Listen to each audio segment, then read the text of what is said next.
Денеска жителите на Сирково на мирен протест на патот, можам да кажам, Прилеп, односно Градско. Зашто се работи конкретно, кои се вашите барања? Конкретно се работи за тоа што ние на брзиот пат тај Градско Прилеп, кој што минува на 200 метри до влезот на селото, останавме без приклучок на овој пат, иако на ова место беше предвидено да има клучка, која што истата клучка е префрлена во Крушевица, село со неколку жители. Меѓутоа, нашето барање е приклучок за село Сирково на брзиот пат А1 Градско Прилеп и целосно асфалтирање на двата пристапни пата од која ќе завршат сите градежни активности на патот. Сметате дека во тој временски период додека се гради патот, пристапните патишта ќе бидат оштетени?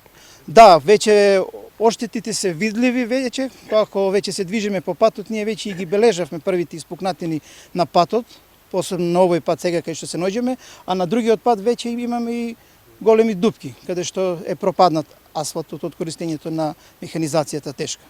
За колку метри станува збор, кога станува збор за асфалтирањето, нели? Колку метри би требало да се асфалтира? Па вака, значи тука 4 некои 10 километра, од 8 до 10 километра некој асфалт треба да се асфалтира.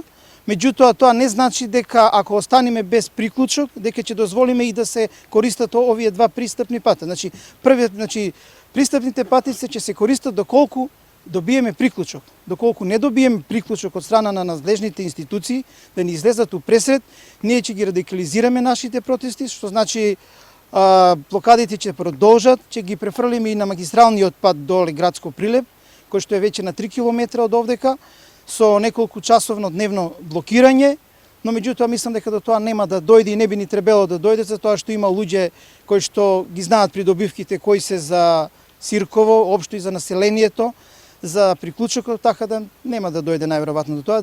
Веруваме дека ќе дојдеме до разбирање да имаме приклучок. Веќе во среда имаме договорено состанок со министерот за транспорт и врски, господинот Бочварски, па ќе видиме што ќе испадне од тој разговор, а меѓувремено блокадите ќе продолжат до среда.